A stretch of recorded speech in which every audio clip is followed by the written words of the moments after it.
Em 1963 foi achado um escrito em aramaico numa tumba em Jerusalém, pelo então padre Marcos Issa Rashid, que revelou tal descoberta a seu amigo Edward Albert Meyer.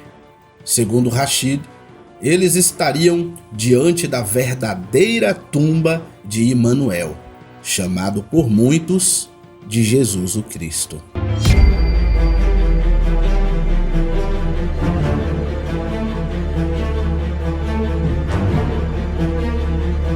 Ao traduzir o texto, eles descobriram um evangelho totalmente diferente do contado na Bíblia. O Talmud de Emanuel tem como autor Judas Iscariotes, o discípulo mais fiel a Emanuel, mas que foi colocado como traidor nos evangelhos bíblicos. Sei. Rashid e Meyer sentiram-se enganados pelo sistema religioso. Porém, mesmo com muito medo, resolveram tornar público tal descoberta. O Talmud está incompleto, pois as centenas de anos que passou escondido no sepulcro deteriorou muitas partes. Ele também é único, não existem cópias dele nem referências históricas por escritores do passado. Segundo seus divulgadores, isso é assim por causa da religião cristã que sempre suprimiu a verdadeira história de Emanuel. O cristianismo criou uma religião falsa, mudando o nome de Emanuel e adulterando seus ensinos para obter riquezas e poder. No livro, a fé cristã é chamada de culto e falsa religião. Exatamente como no livro de Mórmon, falta robustez em suas afirmações. Falta amparo arqueológico e histórico para ambos os livros. Já foram feitas escavações em locais em que o livro de Mórmon afirma ter havido batalhas e reinos e absolutamente nada foi encontrado. Não existe nenhuma descoberta arqueológica que afirme os eventos descritos neste livro, que por sinal, seus adeptos também atacam a veracidade bíblica e também trazem um evangelho diferente. O Talmud de Emanuel não é mencionado por nenhum escritor, não tem demonstração de nenhum objeto arqueológico, não teve nenhuma hereditariedade, é apenas um livro em pedaços sem nenhum amparo histórico, diferente dos evangelhos que foram mencionados por historiadores e poetas mundanos. Celso, filósofo do segundo século, foi um forte opositor ao cristianismo. E ele menciona não só parte da história de Jesus, mas parte dos evangelhos, para denegrir a fé cristã. Estamos diante do relato de um opositor da fé, que para se opor foi obrigado a mencionar a crença cristã, tornando-se na maior referência histórica da nossa fé.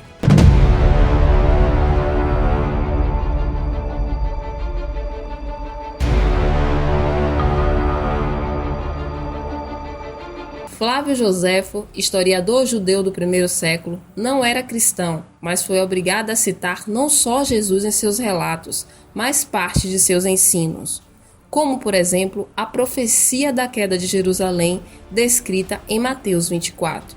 Como não falar de Nero, imperador romano, que perseguiu a fé cristã do primeiro século? Os crentes eram empalados e queimados para iluminar o jardim do palácio.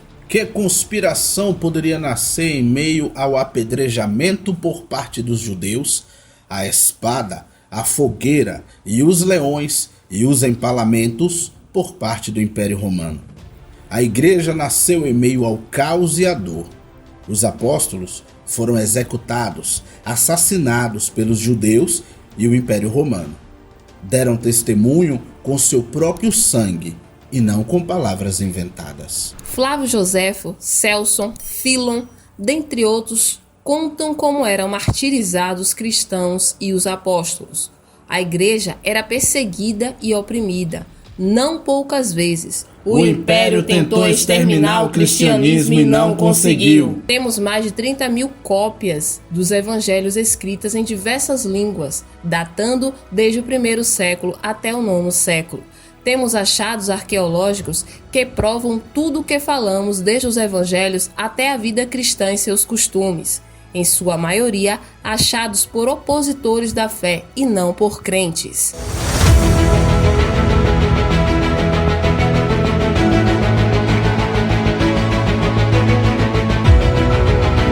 O escritor Werner Keller é um ótimo exemplo disso. Ele foi a Jerusalém no intuito de escrever um livro desmentindo a Bíblia. Ele queria aproveitar que estavam achando artefatos na região de Canaã e foi checar para ver que tipo de trunfo ele poderia obter. No final de sua longa pesquisa, finalmente sai o livro, com o título "E a Bíblia tinha razão".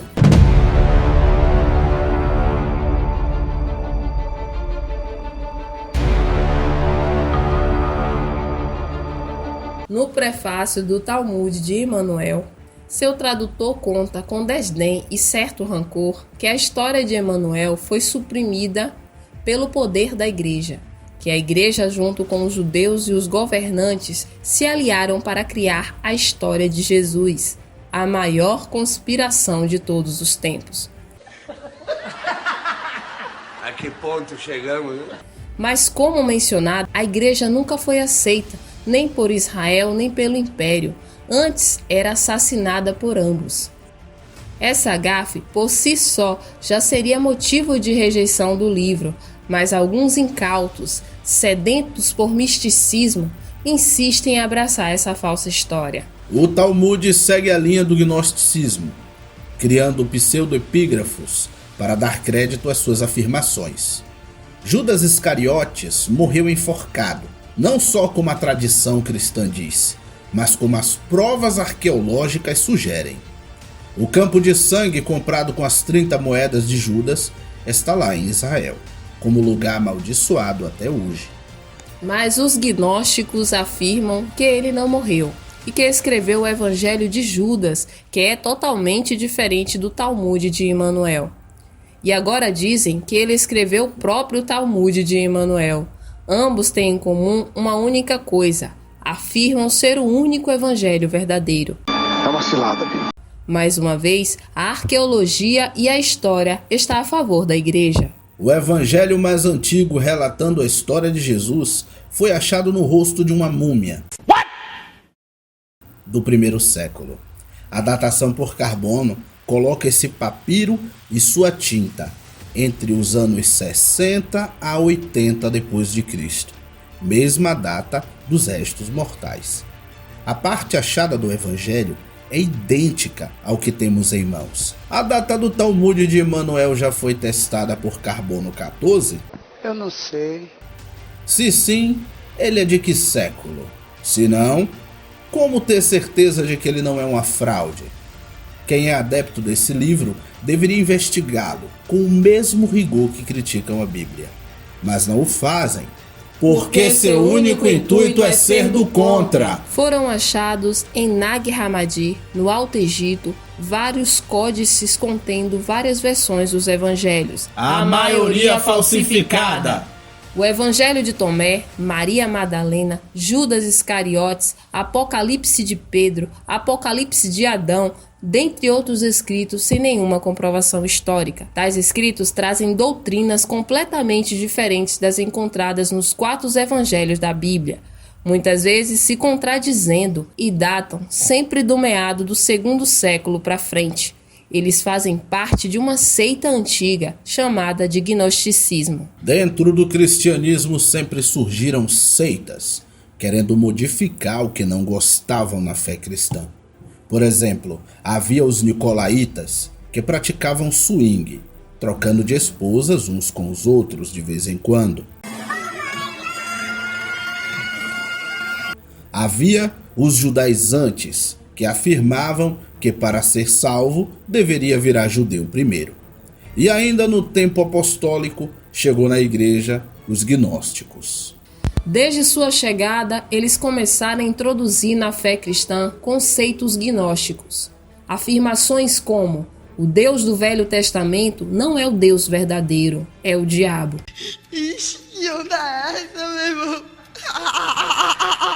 Jesus não é o Messias e nem nasceu da Virgem Maria. O Messias é um espírito que possuiu o filho de Maria e José. né? Está retratado todo o problema da miséria. O Messias não morreu na cruz, ele abandonou Jesus antes de ir para a cruz. Outra versão do gnosticismo afirmava que Cristo desmaiou na cruz e que por isso pensaram que ele estava morto. Depois que ele acordou, saiu da tumba e alguns pensaram que ele tinha voltado dos mortos. Porém, enquanto os gnósticos brincavam de apóstolos, pois tais escritos eram feitos em nome dos apóstolos, covardes que sempre foram, nunca escreveram em seu próprio nome.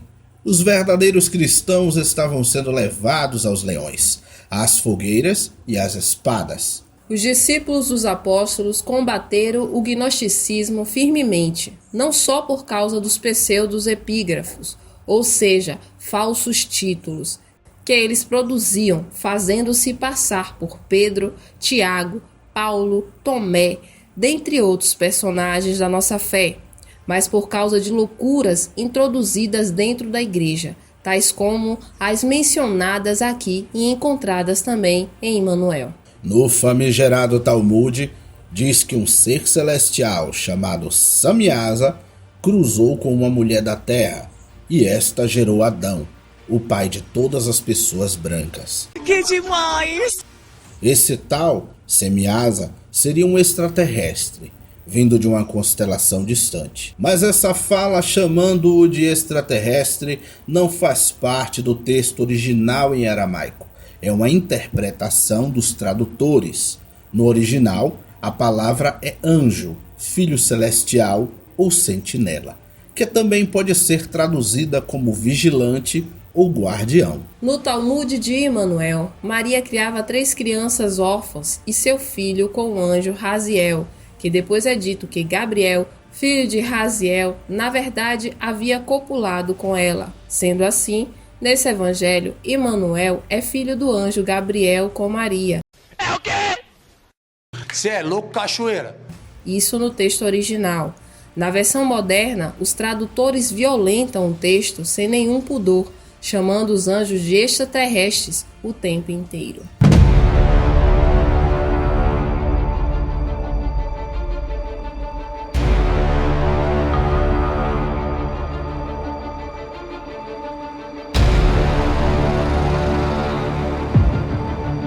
Parecem fãs da obra de Zacarias Sitchin, o autor verdadeiro do Talmud, que nunca foi Judas. Deveria ser fã do livro de Enoque, que conta a história de Samyaza e seus 200 anjos, que deixaram sua habitação e casaram com as mulheres humanas e geraram os Nefilins. Percebam a tentativa do autor de transformar Jesus num Nefilim, a ferro e fogo. Ele parecia tentar mesclar doutrinas gnósticas com o livro de Enoque e a história de Jesus. Em Emanuel, capítulo 2,6, está escrito que há muito tempo é dito que ele teria muito conhecimento e que seria filho de Gabriel. Surge a pergunta: onde é dito isso? Em que língua? Em que povo? Nem no livro de Enoque é dito tal baboseira. Resumindo, encontramos contradições, falsa profecia, falta de amparo histórico, arqueológico e grande adulteração textual na hora de traduzir. O livro que circula é abarrotado de comentários na tentativa de fixar a mente do leitor naquilo que os tradutores desejam, e não na comunicação real do texto. Quem traduziu não tem o menor respeito pelo que traduziu. Tentaram empurrar goela abaixo as teorias de Zacarias Sitchin. Depois da crítica de alguns teólogos sobre os textos e sua narrativa, os entusiastas do livro vieram com a ressalva de que alguns Talmud teriam sido falsificados e começaram a publicar novas versões que não possuíam os mesmos desencontros. Todas as versões que estão na internet e nas livrarias alegam ser as verdadeiras palavras de Emanuel. Se a Bíblia tivesse metade das contradições achadas em Emanuel e nenhuma comprovação arqueológica nem histórica, há muito que já teria sido descartada. Mas temos fatos, testemunho histórico, tanto de quem a odeia como de quem a defende, comprovação textual de longa data, e o poder de Deus se manifestando ainda hoje. como falamos no início, nem livro de Mórmon, nem Emanuel, nem escrito gnóstico algum vem sequer com metade dos amparos que a Bíblia possui.